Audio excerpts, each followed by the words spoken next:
If you ask most people of a certain age, who was the first British person to go into space, they will tell you it was Helen Sharman in 1991.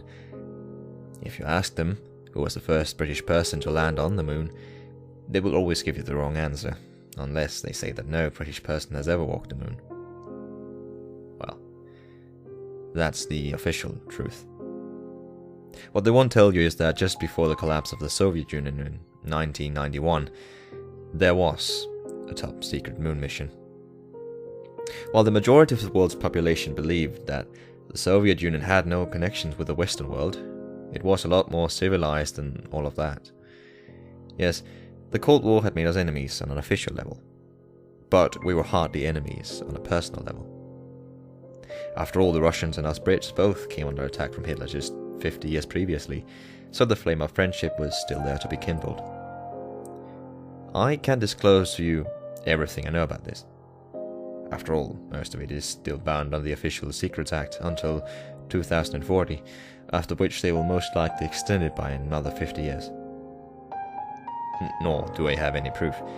The few documents which were assigned to me were confiscated, and I witnessed them destroyed in a furnace beneath Whitehall. I can't tell you when it was and where it was launched from, though.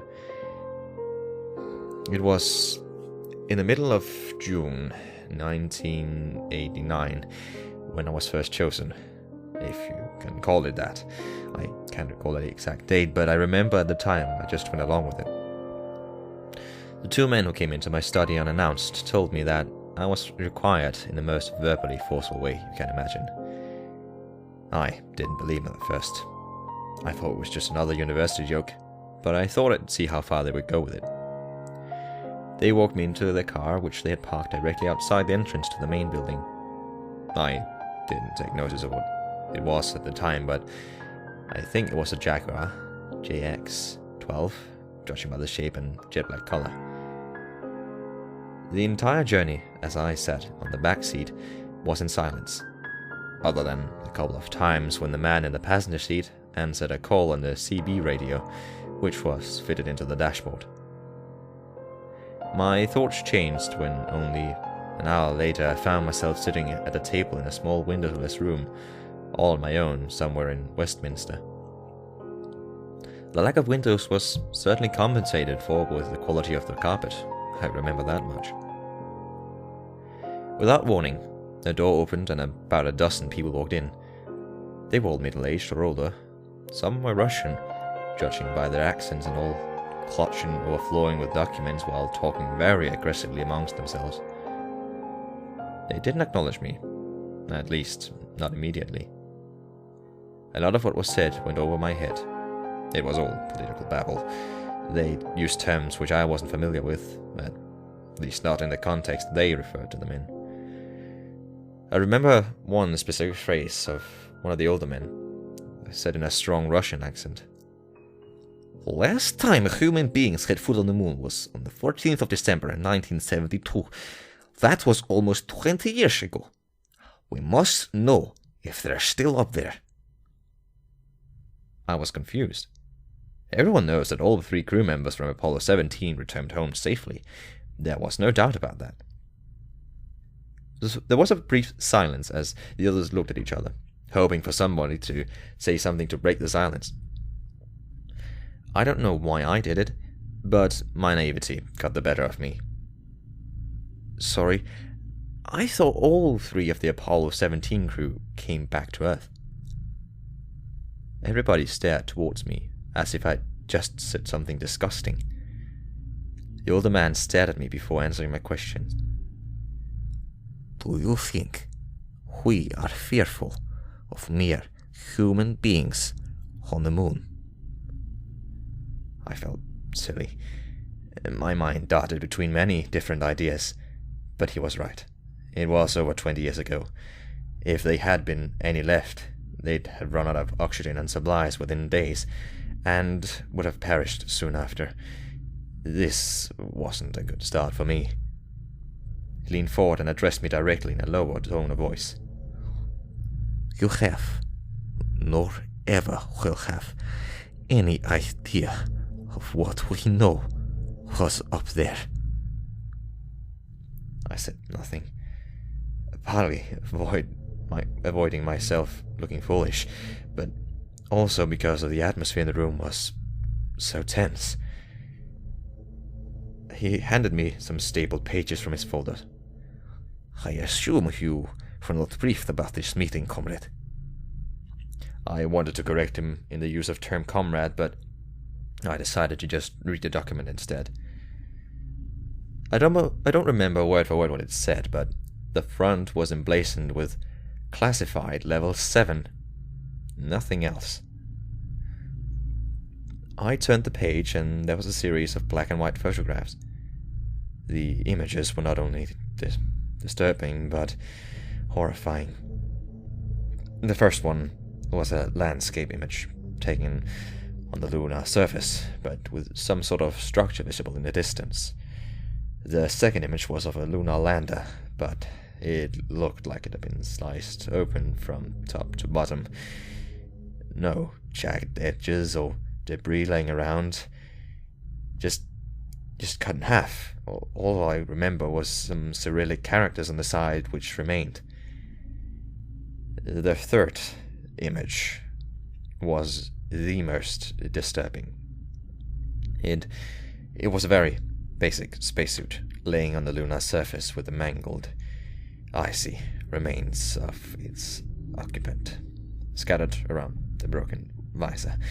It almost looked as if it'd been ripped out of his suit through the visor at very high speed. The fourth image showed several other spacesuits laying on the surface, maybe 75 yards away from the camera. I certainly wasn't expecting to see this. I wanted to go outside and throw up, but I held it back, at least until the meeting was over. "Russian lunar landing, October 1968, he said as I gazed at the horrific images. "Those Americans thought they would get to the moon first. They thought Russian technology was inferior. They were wrong." One of the British men sitting across the table stubbed his cigarette on the table. "For Christ's sake, Krafstov, stop with all that commie propaganda and get to the bloody point." The older man, who are now known as Krafstov, didn't hesitate to slim down his story. "Okay, we landed on the moon in 1968, only about 6 kilometers from where Apollo 17 landed in 1972, but nowhere near any of the other American moon landings. We know they landed safely, but the radio contact was lost about 5 hours after they landed. We assumed it was mechanical failure of the plutonium fuel cell. They didn't take off or communicate. It was both a victory and a loss for Russia. This was a secret mission, so everybody involved just carried on as normal after. Death was nothing new to them, no matter how many times they saw it." I started to join the dots in my head, but remained fixated on what Krafstov was saying. "The Americans landed their manned lunar module in 1969, and then 4 more, and the last one in December 1972. And it was on the 22nd of December 1972 that we were told."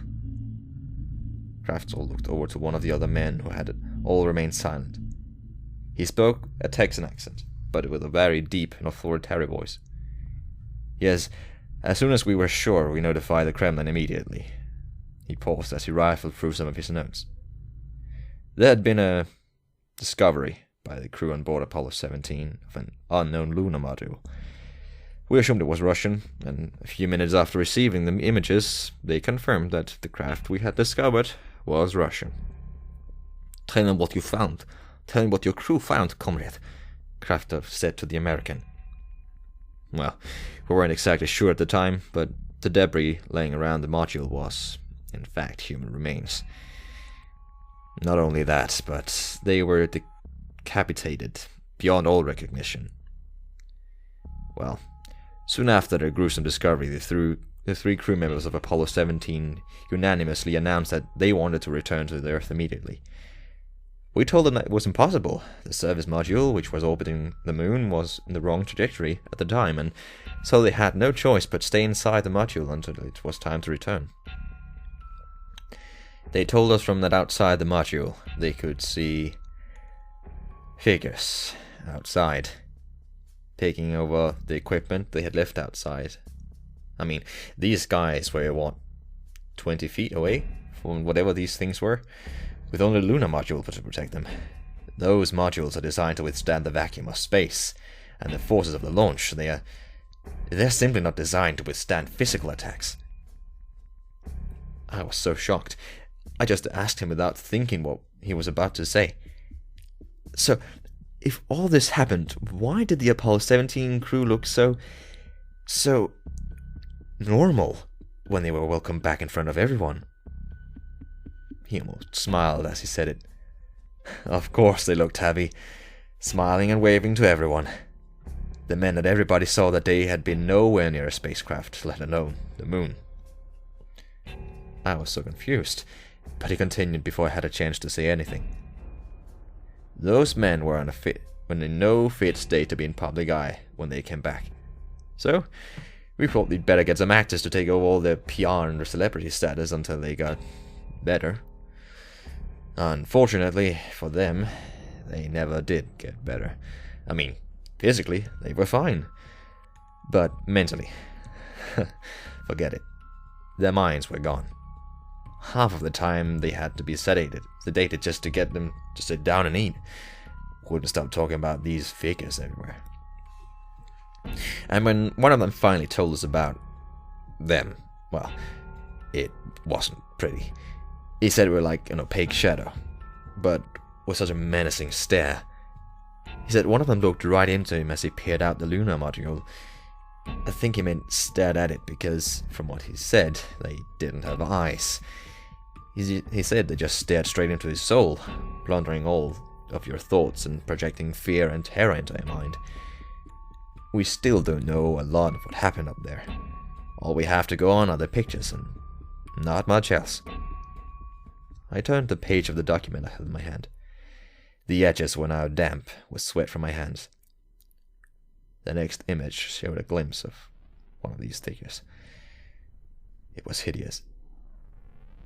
It was nothing more than a very dark shadow, but with a very distinctive eyeline and limbs, if you can call it that.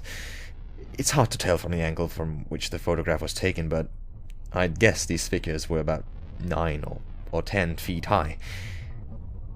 So what have I to do with any of this? I asked them. One of the other men quickly replied, as a professor of psychology, we need to be certain that if the crew of this next mission are affected in any way, you will be able to cure them. I was shocked. I still didn't know what this has to do with me. I still fail to understand why you feel the need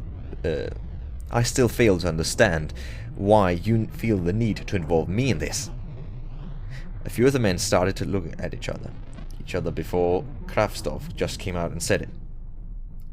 We have a reason for selecting you.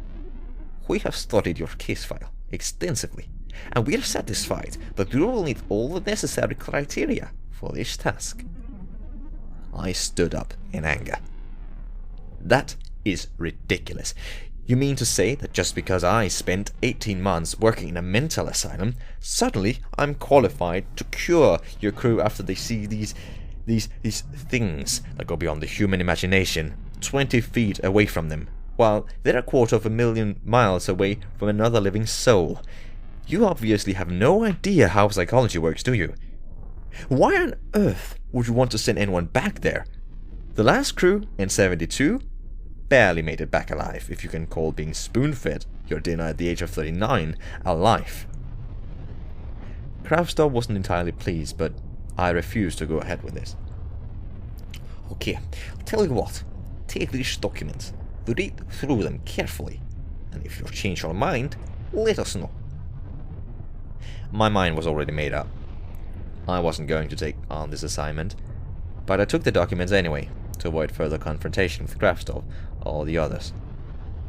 I was then driven back to my university by the 2 suited goons who had brought me there all the way to London. I will admit I did consider it once I had the time to sink in, But I decided that hearing first-hand encounters of evil, ungodly figures from intelligent men who'd had their minds pulled apart by some otherworldly force just wasn't for me. I still remember the launch details and the number of crew members, though.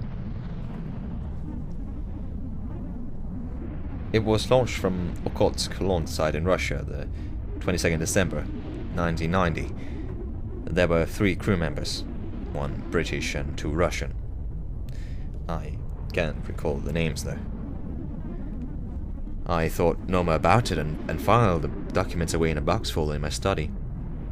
In January 1991, a day or 2 after we returned from the Christmas break, I received a phone call.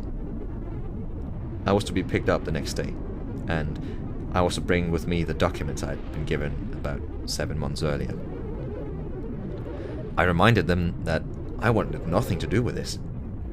They understood and respected my wishes. They agreed I would not have to conduct any psychological experiment, but I was still to attend tomorrow.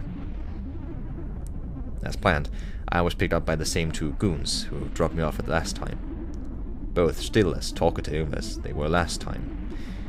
I brought my briefcase with me, containing the documents as requested. On arrival to Whitehall, I wasn't taken to the small room with no windows. I was instead taken downstairs to the cellar. Kravstov and others were there. "It's good to see you again, comrade. In a way." I was confused by his ambiguity. What did he mean by "in a way"? Yes, well, I was told I won't need to conduct any psychological treatment, so why am I back here? He paused before looking up from the ground. "The mission was a failure." I thought about something to say. "Power or communication problems?" I replied gingerly. Kravstov sighed. "Neither. Unfortunately, the equipment was fine until we saw what happened to them on the video link." I felt ice cold with fear over what he was about to tell me. The figures, they were not only still there, they were waiting for them.